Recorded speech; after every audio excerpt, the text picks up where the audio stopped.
Bonjour, bienvenue à l'atelier librairie, le livre voyageur, animé par Fabienne Roch et moi-même, Bruno Lalonde. Nous sommes à Montréal le 5 juin 2020. Voici un mois que je n'ai pas commis de vidéo. Et voici aussi 3 semaines où je me suis mis à l'œuvre. Ça fait déjà une douzaine de jours que la librairie, c'est la 13e journée, je pense, que la librairie est réouverte. Il a fallu faire une mise en place, des transformations dans cette librairie qui correspond aux nouvelles normes sanitaires. Ça veut dire euh, des- du désinfectant, offrir à l'entrée, le port du masque pour les gens qui y travaillent, euh, s'assurer qu'il y a une distanciation entre les clients et surtout, dans mon cas, qui est d'un naturel bordélique, qui aime le fouillis, qui aime le chaos un peu, eh bien, mettre de l'ordre dans la librairie. Et là, maintenant, c'est impeccable. Faut le dire, il n'y a aucun carton qui traîne, ce qui était une sorte de caractéristique de ma librairie. C'était son savant bordel. Mais là, c'est terminé. Tout est en ordre, tout est classé. Je m'y fais. Je m'y fais parce que les gens qui rentrent à la librairie ne doivent pas avoir l'impression d'être mis en danger, que les normes sanitaires sont respectées. Mais voilà pour ce. Et qu'en est-il du chiffre d'affaires, je dirais? Cette chose assez pragmatique. Eh bien, le chiffre d'affaires est très, très bon. C'est 13 journées qui sont excellentes. Si on pouvait se maintenir à ce niveau-là, au niveau du rendement économique, eh ben c'est sûr, ça ferait une très, très grosse différence dans la vie de Fabienne et moi. On va, on va, on va essayer de maintenir le tempo. Bon, voilà. Mais ce que je voulais vous parler aujourd'hui, de deux choses. Peut-être de trois. Peut-être je vais vous lire un petit passage de Métaphysique de la parole de Brice Parrain qu'on peut voir dans le film de Jean-Luc Godard, une courte apparition de quelques minutes, 7-8 minutes, où il explique à une jeune femme un peu désœuvrée, rôle interprété par Anna Karina, euh, le sens de la vie. Et c'est assez extraordinaire parce que c'est un bon comédien aussi, Brice Parrain. Et c'est un philosophe absolument méconnu qui a travaillé sur la question du langage. Il était également traducteur. Il avait appris le russe. Il est formé, il vient d'un milieu modeste, mais qui a été formé dans les meilleures écoles, hein. Le fameux modèle républicain. Le fameux modèle républicain français, il en est un exemple. Et son écriture, elle est magnifique. Tenez, j'ouvre un passage au hasard. Par contre, j'avais mis, j'avais retenu une citation, une assez longue citation. Je vous lis le passage tout de suite. Un autre passage que je viens de trouver là. Dans la poésie, le mouvement est vers la liberté. On poursuit le rêve éternel. La philosophie, elle, cherche la vérité. Elle veut atteindre le réel en payant le prix. Mais voilà donc, avec mon microbe dans le sang, ma morale sur le dos, apprendre à parler. Être poète, c'est parler comme si on savait. Le reste est secondaire. Si on savait, on ne jugerait plus, il n'y aurait plus la guerre. On ne jugerait plus. Mais on ne peut pas s'en empêcher. La parole est un jugement. Pour ne pas juger, il faudrait se taire. C'est vrai. Seulement, si chacun savait qu'il ne faut pas croire à ce qui se dit, il n'y aurait plus tout à fait de jugement. Il n'y aurait plus que des opinions à vérifier. En entendant, on ne bougerait pas. Alors ben voilà, on n'a pas beaucoup bougé ces derniers mois.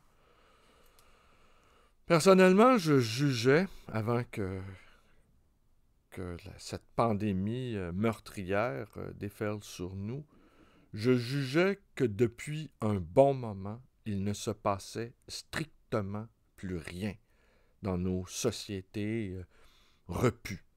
Il ne se passait plus rien du tout, à un point tel que j'avais l'impression que tous nos débats de société, pratiquement tous nos débats de société, étaient presque insignifiants. J'en nommerai aucun ici, mais que ça n'avait tellement pas d'importance. Est-ce que la pandémie, comme plusieurs l'ont dit, c'est le retour du tragique? Je ne crois pas, mais c'est le retour, ou peut-être trouver un autre mot à tragique, le retour de l'imprévisibilité. Peut-être l'imprévisibilité, c'est le nouveau synonyme de tragédie.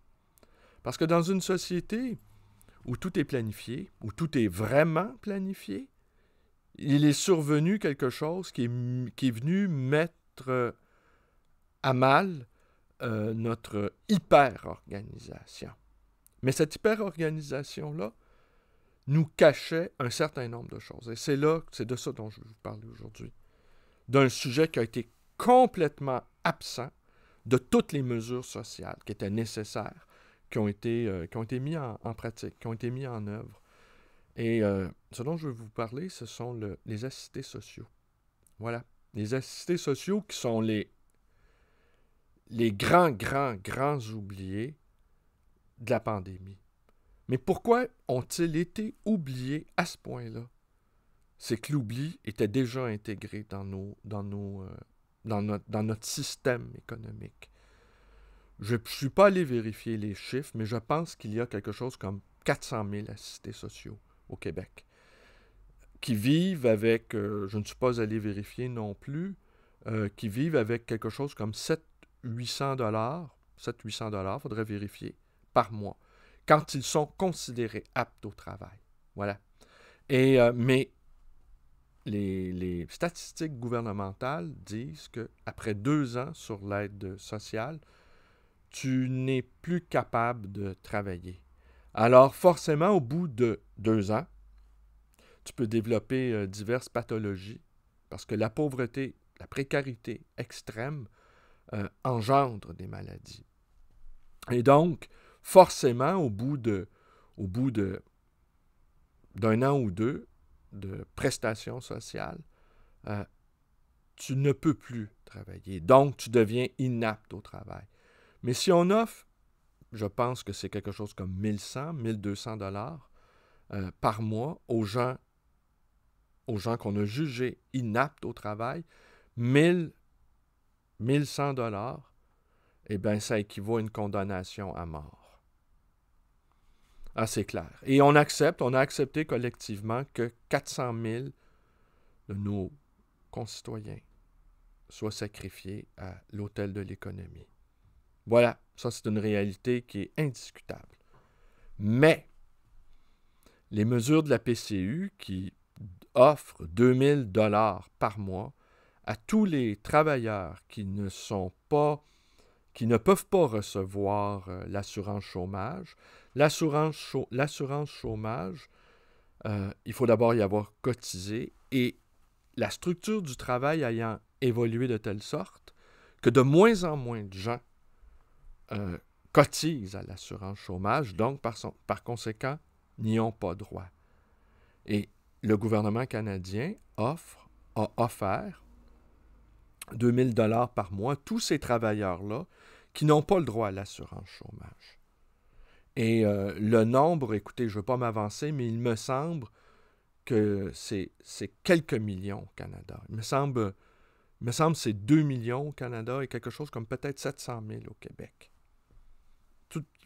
C'est des chiffres que peut-être j'aurais dû prendre la peine de vérifier, mais pour moi, ce sont des détails. Vous me direz, ce sont des détails qui comptent, mais ce sont des détails. Alors, ce programme de prestation d'urgence canadienne, la PCU, eh bien, est en vigueur pour 4 mois. Et le dernier mois commence à partir de demain, jusqu'en juillet. Pour beaucoup de travailleurs autonomes ou de travailleurs dans la restauration ou les services ou les arts, ce 2000-là par mois représente même, dans beaucoup de cas, une augmentation du niveau de vie. Mais qu'est-ce qui va se passer si l'économie ne reprend pas? Ce qui est, ou qu'elle ne reprenne pas tout de suite. Qu'est-ce qui va se passer avec ces millions de travailleurs qui vont être nécessairement, s'ils ne retrouvent pas d'emploi, se retrouver dans les filets de l'assurance sociale et qui, eux, n'auront pas accepté d'entrer dans cette antichambre de la mort sociale. Et ici, il y a des organismes qui défendent les assistés sociaux depuis des années, mais qui parlent dans le désert, qui prêchent dans un désert total, parce que notre manière de concevoir le monde du travail rend responsables les travailleurs les rend responsables de leurs conditions. Mais pour ma part, le droit au logement, le droit à la nourriture, le droit à la santé et à la sécurité, eh bien, ce sont des droits non négociables. Je veux dire, si on n'a pas ces 4 éléments-là dans une société, les gens qui sont privés de ça ont le droit de s'insurger, ont le droit et le devoir de se révolter.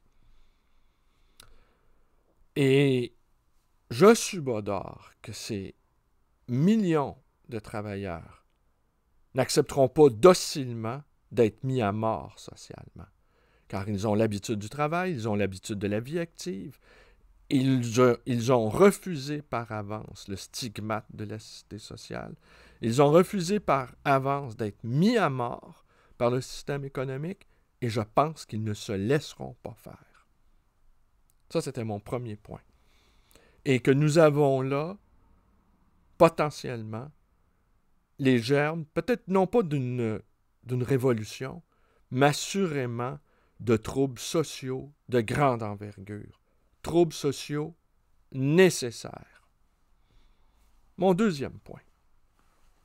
Dans l'improvisation, François Legault a créé un programme qui invite à postuler pour devenir préposé aux bénéficiaires, avec un salaire de 50 000 $ par année. Eh bien, pour ma part, je salue cette démarche et l'improvisation dont a fait part François Legault.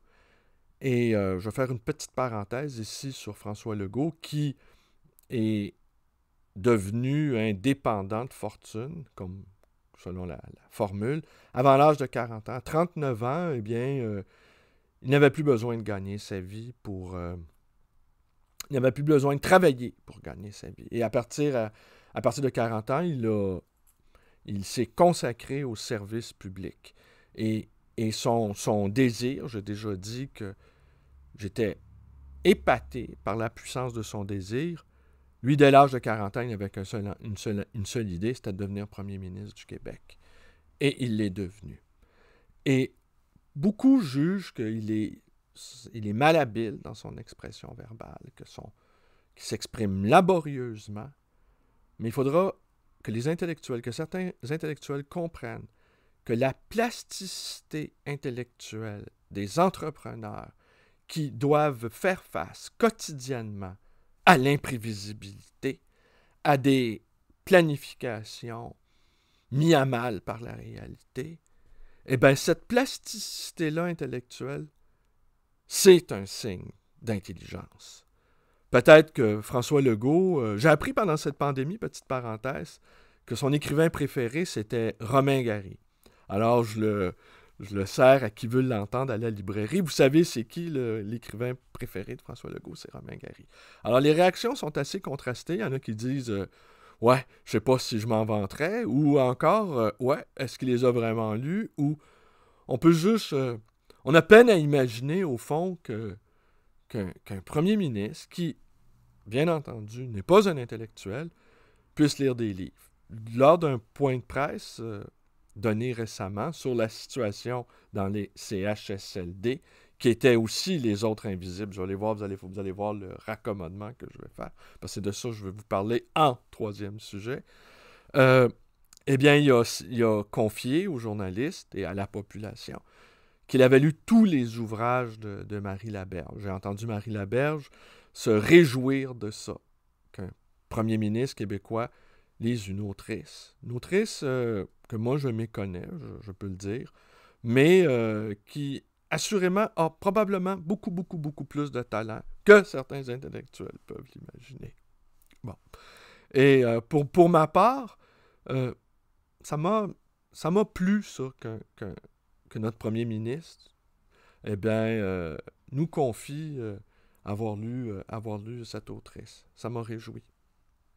Bon, évidemment, les intellectuels, je vais revenir une petite parenthèse, les intellectuels, comme me le disait un de mes très bons amis, je ne suis pas payé pour ce que je fais, je ne suis payé pour ce que je sais. Sauf qu'un entrepreneur, lui, il apprend à la dure et il est pas juste payé pour ce qu'il sait, il est payé aussi pour ce qu'il fait. Et c'est là aussi que, pour moi, les politiciens sont de grands artistes, sont de grands improvisateurs, parce qu'ils travaillent avec le réel, un réel changeant, un réel imprévisible, justement, un réel qu'on n'arrive pas à saisir. Et ils sont obligés, sans arrêt, de revoir leur copie. Ils ne peuvent pas... il y a le réel, il y a les principes, et le principe de réalité vient toujours mettre à mal les principes. Hein? Alors, et cette mesure visant à former 10 000 entrepôts, 10 000 préposés aux bénéficiaires, les payant bien pour la formation, une formation très courte, et puis qui vise à aller s'occuper des vieillards dans les CHSLD, eh bien, moi, j'approuve ça. Mais, et là, c'est là aussi où ça introduit un autre germe d'insurrection, je dirais. C'est que l'écart salarial entre un professeur de philo au cégep et un préposé aux bénéficiaires, eh bien, c'est amenuisé en quelques mois. Et ça va être très difficile, parce qu'évidemment, toute la hiérarchie syndicale n'ose pas trop rouspéter contre ça, parce que il y a eu des milliers de morts dans les CHSLD, qui étaient aussi les grands invisibles, hein, avant cette pandémie. Tout le monde sait que depuis longtemps, ces vieillards-là mouraient dans la solitude, mal nourris, mal soignés. Et c'est pas... C'est le nombre, je veux dire, qu'ils soient morts tous en même temps, c'est ça qu'on se l'est pris la baffe. Là. Collectivement, on s'est pris une grande claque sur la gueule. Et c'était impératif de former des gens pour aller s'occuper de ces vieillards. De ces vieillards-là, très souvent, atteints de pathologies assez graves. Mais évidemment, toute la chaîne salariale se trouve ébranlée par cette nouvelle mesure-là. Peut-être qu'on s'approche du moment où on n'est plus payé pour ce qu'on sait, mais on est payé pour ce que l'on fait. Et ça, à mon sens, c'est un nouveau paradigme. Et ça va être très difficile pour les organisations syndicales de critiquer ces mesures-là, parce que la tâche qui est extrêmement difficile, de s'occuper de vieillards en perte d'autonomie, eh bien, très peu de gens le feraient. Et c'est ce qu'on a vu pendant cette pandémie. Alors, pour ne plus que ça arrive, eh bien, il faut rendre les conditions salariales. Et qu'on ne me parle pas de vocation, parce que ça, c'est une autre manière de ne pas payer les gens. Ils ont la vocation, ne les payons pas. Ça règle la question. Non. On a la vocation et on est bien payé. Et c'est tout. Et là, ça aussi, ça va ébranler les structures. Parce que j'écoute beaucoup et j'entends assez peu de professionnels, de gens qui ont été formés longuement dans les institutions universitaires, saluer cette démarche. Je ne l'entends pas. Il y a une espèce de silence parce que, sans doute, on juge qu'être payé pour bien payé de surcroît pour effectuer des tâches aussi humbles qui ne relèvent pas de la vocation, contrairement à ce qu'on dit, eh bien, on juge ça inacceptable. Mais on ne pourra pas le dire. Et ça, c'est assez plaisant, vous voyez. On ne pourra pas entendre dire « Ouais, j'envie ce que font les préposés aux bénéficiaires. » Pour envier leur salaire, par exemple. Mais si l'envie va jusque-là, eh bien, allez suivre la formation. Et puis là, ben, maintenant, vous... Et aussi, ce qui est intéressant, c'est que ces milliers de nouveaux travailleurs, correctement payés, vont développer une conscience collective de travailleurs. Alors, c'est intéressant ce qui se passe au niveau social. Bon, j'ai entendu des critiques aussi disant que c'était, une mesure improvisée, mais tous les politiciens passent leur temps à improviser.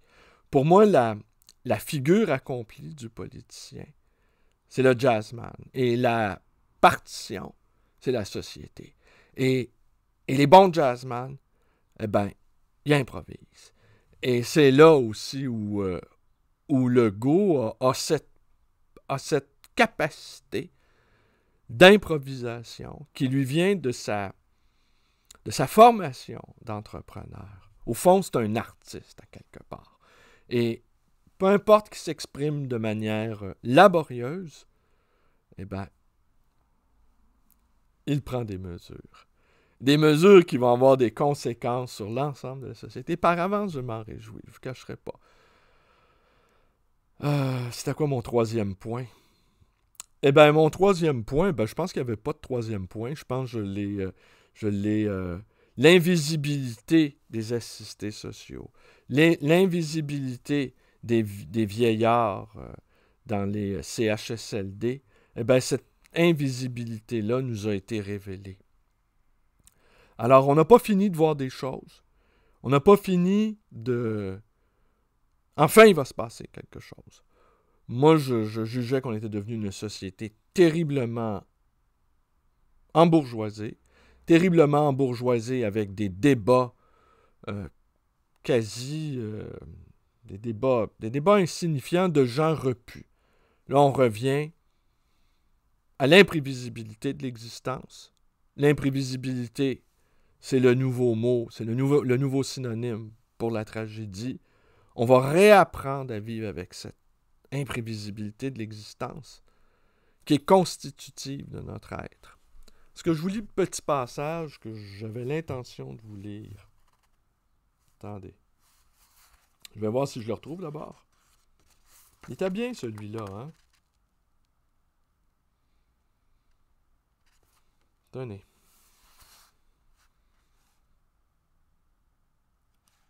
Tout doit peut-être finir par être dit. Ou bien subsiste-t-il toujours en chacun de nous une obscurité irréductible qui serait la force même de la vie en nous? Qui en décidera? Pour quelle raison? On n'en viendra pas à bout avec de l'expérimentation, puisqu'il est impossible de distinguer de l'extérieur ce qui, dans la conscience, est authentique et ce qui est fin. Quand on expérimente, on transforme. Qui peut prétendre que l'écriture automatique est une image fidèle de ce qui se passe en nous? La capacité de mensonge propre à l'homme est telle qu'elle réussit à brouiller les traces. L'obscurité d'un texte résulte peut-être d'une impossibilité pour l'auteur de s'exprimer autrement, mais peut-être aussi d'une volonté clandestine de chercher un abri derrière un rideau de fumée pour acquérir une apparence de personnalité. Lui-même, peut-être, ne pourrait pas en répondre avec certitude. J'aime la paix. Je suis à l'aise lorsque je me sens comme transparent, plutôt que si j'étais masqué, attirant les regards, les soupçons, peut-être même l'hostilité. C'est ce qui me fait écrire, et précisément de la façon que j'ai adoptée. Je suis heureux lorsque je parviens à ce qui me paraît être de la clarté. Mais qui me dit qu'une fois le livre achevé, je ne retomberai pas dans une sorte de pénombre qui commencera bientôt à s'épaissir, à devenir lourde, peut-être insupportable. C'est là que le besoin d'écrire revient peut-être. Il m'arrive aussi d'être gêné par le bonheur, d'être léger comme en plein jour, d'avoir peur de m'y perdre. Ces alternances, comment les mesurer? En saisir les articulations? Se réfugier dans le terme de dialectique? Mais ce ne serait que pour dissimuler l'ignorance. Une description ne révèle pas le fonctionnement du mécanisme. On est obligé de s'arrêter là si on veut rester dans le domaine des constatations capables d'assurer les bases d'un raisonnement sur l'essentiel. J'ai parié pour la communication, pour la clarté, pour l'impersonnalité, parce que j'en vois la nécessité, et que la solitude m'effraie. Je me souviens du moment où le choix s'est produit. C'était dans les années qui ont suivi la guerre. Je m'étais donné pour règle de mes pensées la formule contraire. C'est illogique, donc c'est vrai. En même temps, je me disais, tu ne seras pas poète, il faut trop s'écarter des autres. Je venais sans doute de suivre pendant trop longtemps le chemin de la révolte élémentaire, celle de l'enfant, la révolte personnelle, solitaire. J'avais sans doute été trop loin dans cette voie, peut-être plus loin que je n'en étais capable, me voyant bientôt acculé au geste du fou, par fatigue, par exaspération, lorsqu'on finit par se faire abattre, sans même avoir su se ménager une signification. Une sorte de point zéro de la liberté, qui peut être aussi bien un commencement pour la réflexion. L'histoire est venue me confirmer dans ma décision. Non seulement la révolution russe était devenue excessive, dictatoriale, policière, fière même de l'être, mais tout poussait l'Occident vers une direction à la fois analogue et contraire, à savoir la recherche de la démesure dans le maniement des mots. J'y répugnais parce que la seule attitude honnête me semblait être de payer comptant, à l'exemple de ce qui s'était passé sur le front. J'interprétais même la fuite de Rimbaud, la vente des armes, comme un désaveu de la gratuité. Il y a sûrement du vrai dans cette réaction, même si elle est un peu trop paysanne pour la civilisation d'aujourd'hui, qui est urbaine. Petite métaphysique de la parole. Je n'ai pas lu pendant cette période-là. C'était la première fois de ma vie que je ne lisais pas. J'ai lu à peine quelques pages du journal de Renaud Camus, La guerre en Transylvanie, partagé par un sentiment d'admiration pour le style, même si l'auteur nous dit, dans sa superbe, que nous sommes entrés dans une ère post-littéraire, et exaspéré par les nombreuses descriptions de sa vie sexuelle, une vie sexuelle, enfin, qui a fini par faire de telle sorte que je ne suis pas sûr vraiment d'aimer cela. Voilà. Mais je peux comprendre qu'on ait envie de tout dire, mais, comme nous le rappelle Brice Parrain, sommes-nous vraiment capables de tout dire et tout ce que l'on ne dit pas au fond. Je sais pour ma part, dans les textes autobiographiques, quels qu'ils soient, je cherche toujours le moment de vérité. Je cherche toujours où se cache l'auteur. Et parfois, j'ai l'impression que certains livres sont des caches-auteurs, en fait. Que certains livres servent de paravent aux auteurs, tout en voulant se mettre en valeur, même quand ils sont dans l'autodénigrement, que ce sont, en fait, les livres sont des façades derrière lesquelles l'auteur se dissimule. Et ça me fatigue beaucoup. Et puis il y a d'autres livres aussi qui ne sont pas autobiographiques, qui sont des ouvrages théoriques. Je me demande toujours comment vit l'auteur. Comment l'auteur a le temps physique consacré à l'écriture, le temps biologique, je dirais. Est-ce que la diététique, hein, comment mange-t-il? Est-ce qu'il est comment pisse-t-il? Comment chie-t-il? C'est quoi son rapport avec sa propre odeur quand il écrit? Avec sa propre corporalité. Ça se dit-tu, ça? Ça se dit-tu, ça? Il est tôt, hein? Ben écoutez, que de digression en cette matinée. C'est tout pour aujourd'hui, un peu rouillé. On va vivre... je pense que ce qu'il faut observer, c'est ce qui va arriver dans les prochaines semaines quand les chèques de la prestation d'urgence canadienne vont arrêter. De partout, on entend qu'il faut les maintenir, mais ça aussi, c'est une révolution. Tout à coup, on comprend en tout cas ceux qui ont reçu le chèque, on comprend que l'argent était là. Et ça aussi, c'est quand même la chose incroyable. Des gens sont grassement payés pour nous dire qu'ils vivent au-dessus de nos moyens. Voilà. C'est tout pour aujourd'hui. Je vous remercie d'être avec moi. Portez-vous bien. Et peut-être je vais reprendre le rythme. Assurément, on a travaillé très fort, Fabienne et moi, dans les 3 dernières semaines. Ça donne du fruit.